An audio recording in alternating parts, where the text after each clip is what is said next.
I have it on good authority that 40 years after the musical was written, that Andrew Lloyd Webber's musical on Joseph is still being used by something like 600 schools in the country.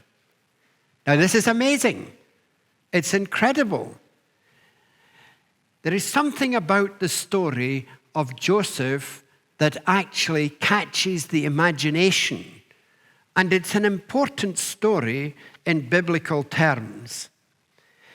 This story, taken from the book of Genesis, is a story that we can learn a great deal from. Now, this is Father's Day. So in this first of a series that I'm doing on Joseph, I'm wanting to highlight and emphasize not so much Joseph, but Joseph's dad. Now, that is a story by itself, for Joseph's dad was certainly one of a type. But before we go on to look at Joseph's dad, congratulations to the fathers who are here.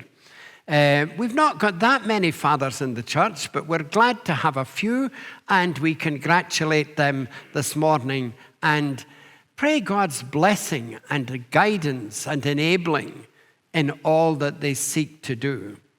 They have a vital part in our community and in our church, and our prayers should be with them. Now, the supreme example on fatherhood is God himself. And we, in fact, have prayed to him this morning and used the prayer that the Lord Jesus Christ gave to his disciples, the prayer beginning, "Our Father, who art in heaven."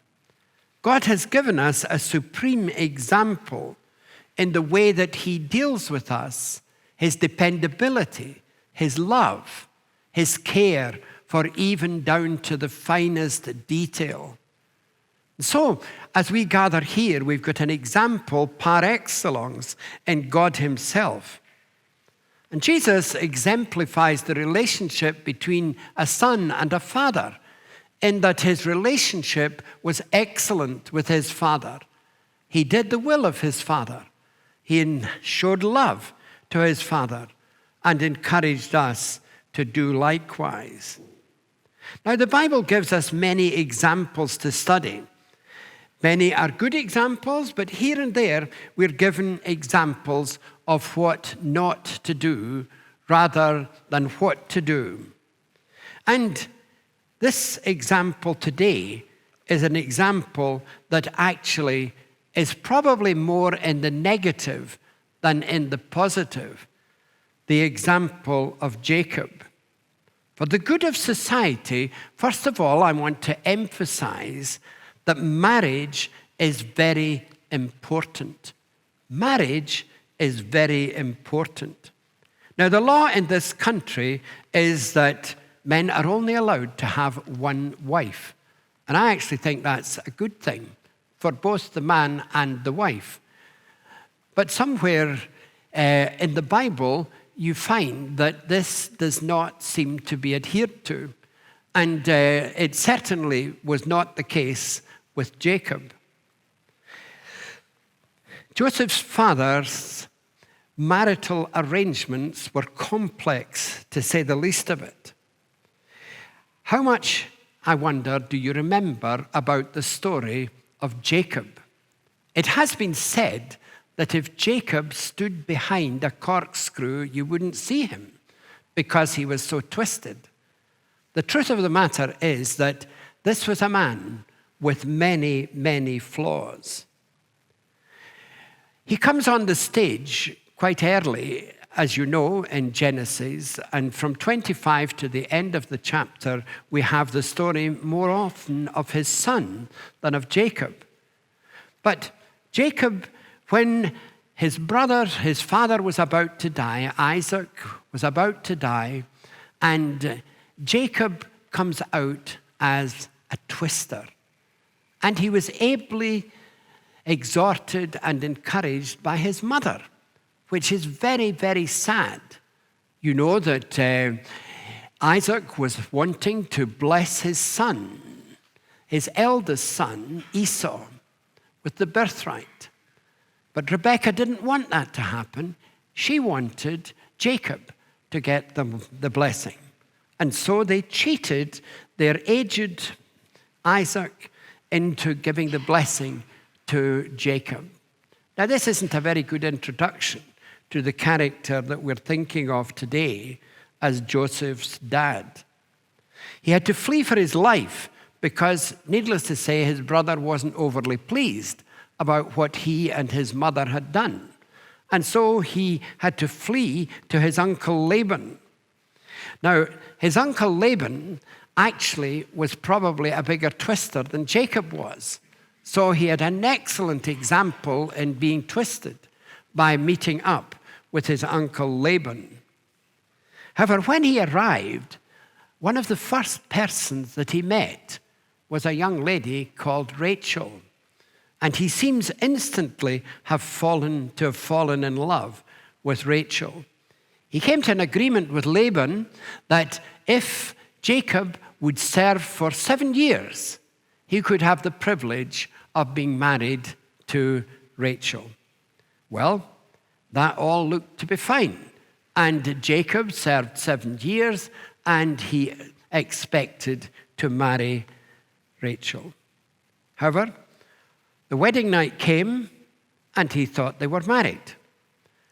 However, when daylight came the next morning and he turned and looked at his bride, to his horror, he found that he hadn't married Rachel. He had married Rachel's sister, Leah. Now, you couldn't make it up, could you?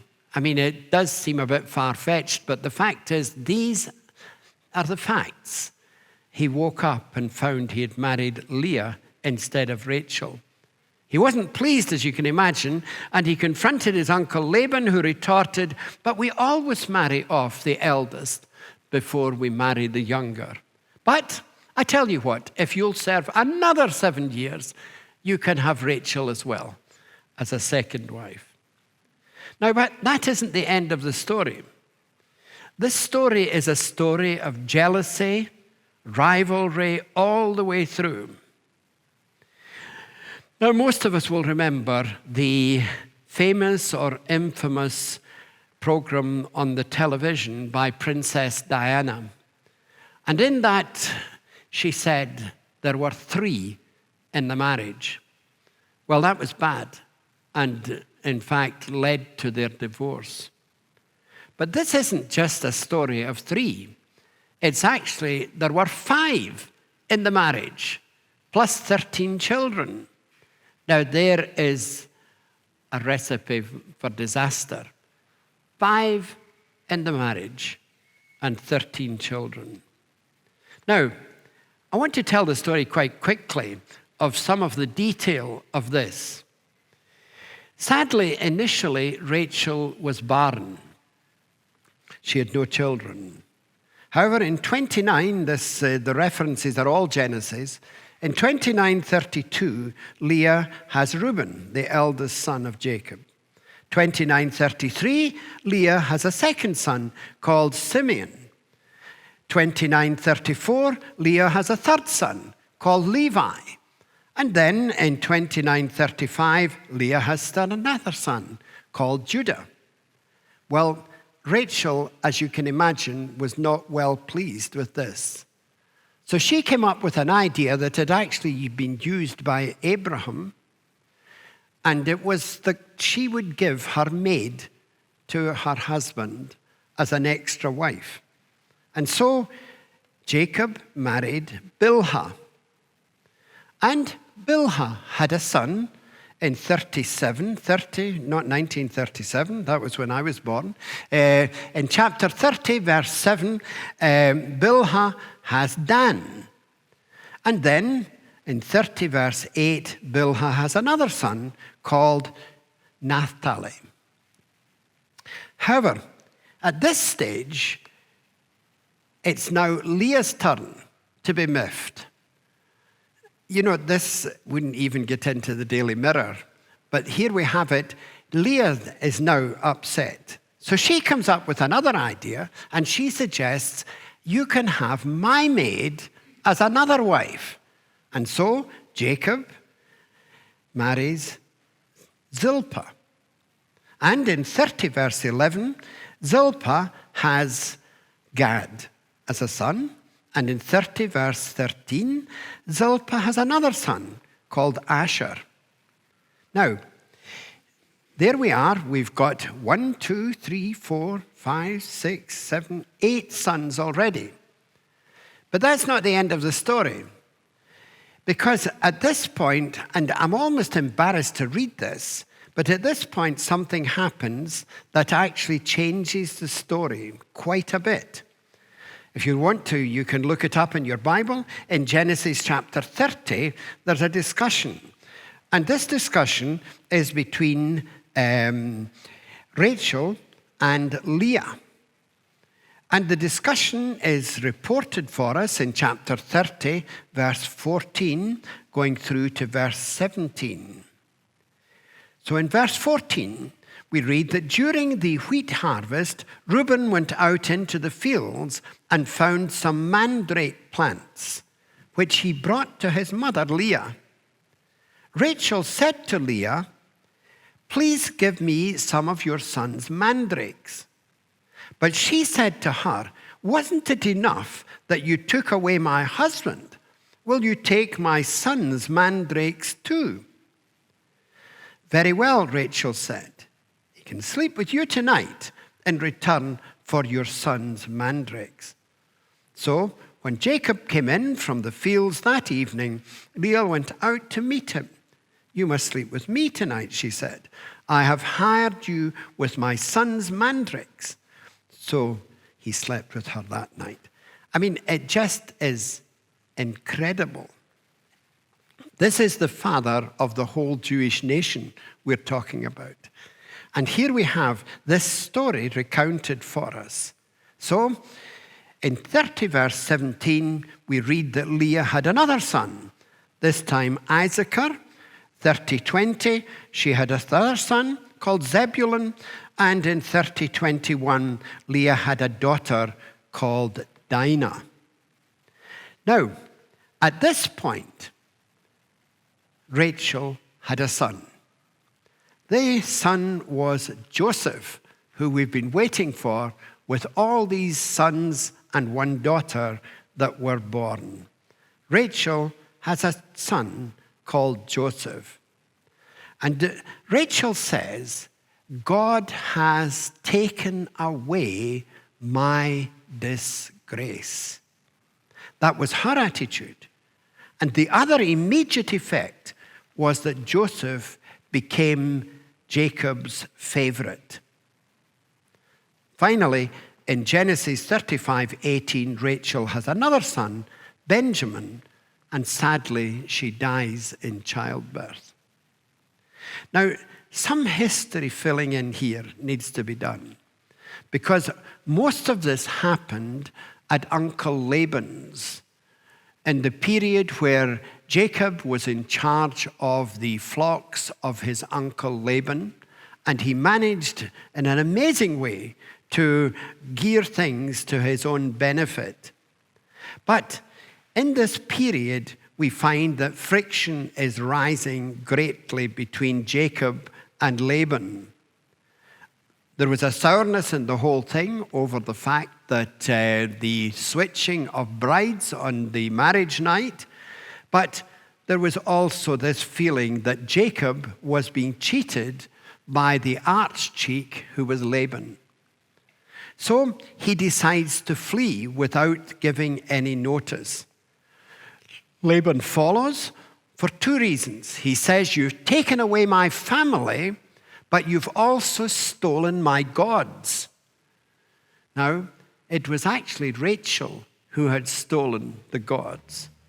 And she hid the gods underneath her and denied that she'd done so.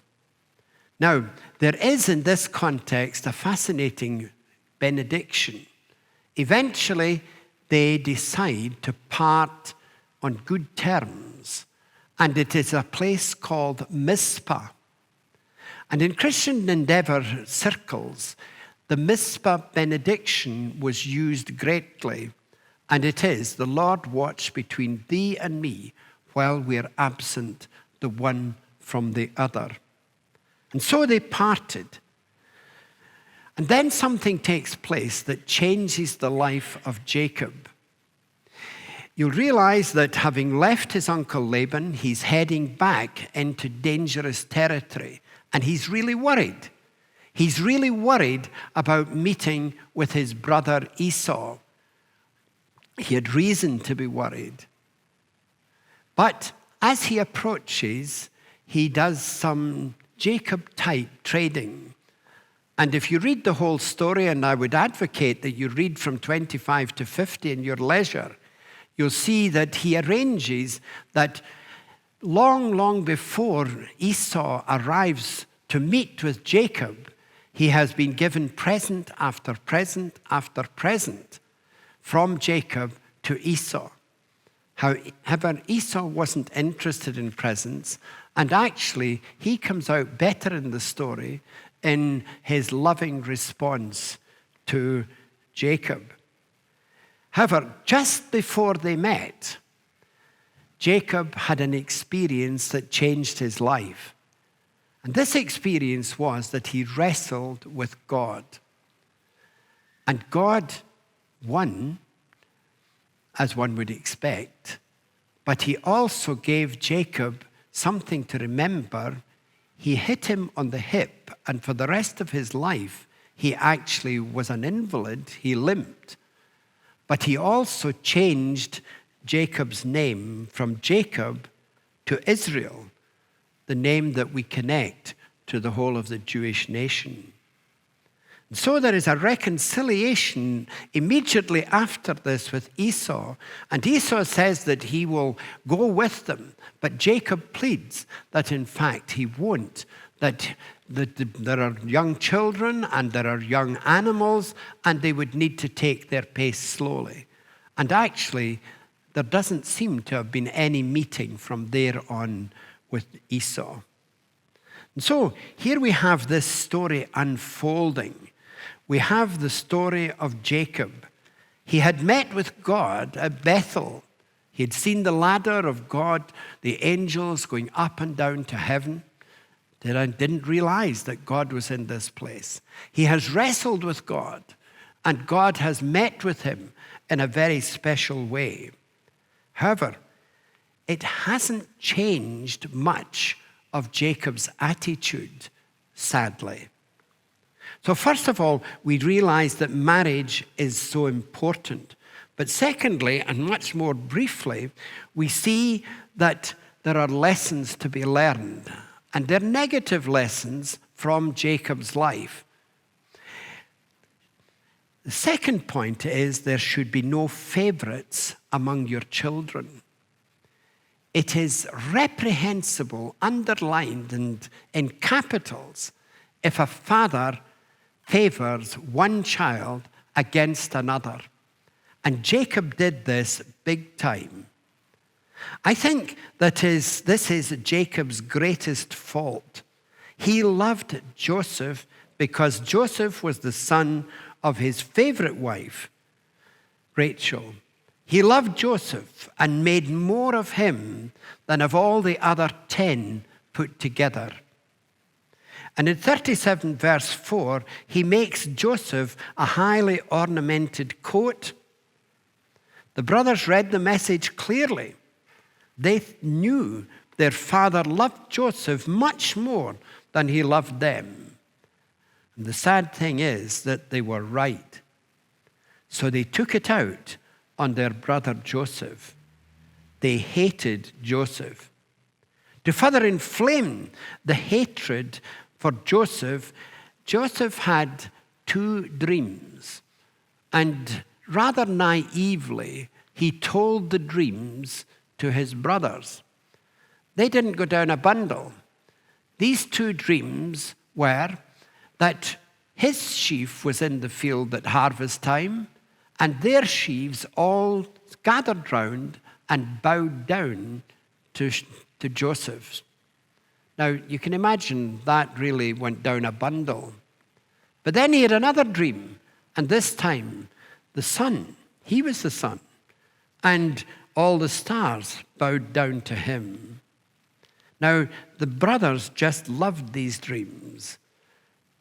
They were actually fulfilled 20 years later, and we'll see that later on, not today.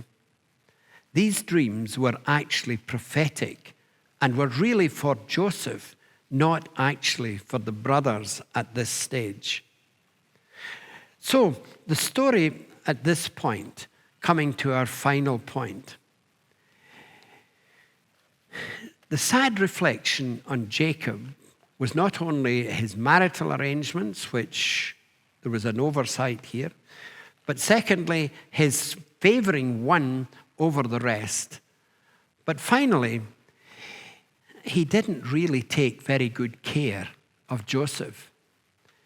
Fathers should take care of their children and their grandchildren. This is a bond that is for life. You can't opt out of it. It is for life. And Jacob sadly failed there. By this stage, Jacob's sons were pretty well out of control. Simeon and Levi had murdered the people of Shechem over the rape of their sister Dinah. Reuben had slept with one of Jacob's wives. Even with this, Jacob sent Joseph unprotected out to where they were feeding the flock, and in his richly ornamented coat, which was a red rag to a bull for the brothers. And this was the opportunity they had longed for.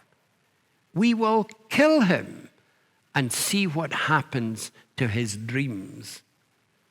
Now, Jacob, as a parent, should have looked after his son better. Now, we're going to see what happened and how the slow-burning providence of God prepared Joseph to save Israel and Egypt. The brothers' treatment by selling him into slavery was cruel and evil, but the amazing thing is that God used it for good. But that's for next time. I hope you'll read 25 to 50. We look at this later on. In the meantime, I hope our marriages are less fractious than Jacob's. That he will give us an example in the negative of the way that we should live, that we should have no favorites among our children, and that we should live in a way that is more in keeping with the attitude of God to us, and that God helping us, we will look after them well. These are the 3 lessons for today. May God grant that we will learn these lessons well.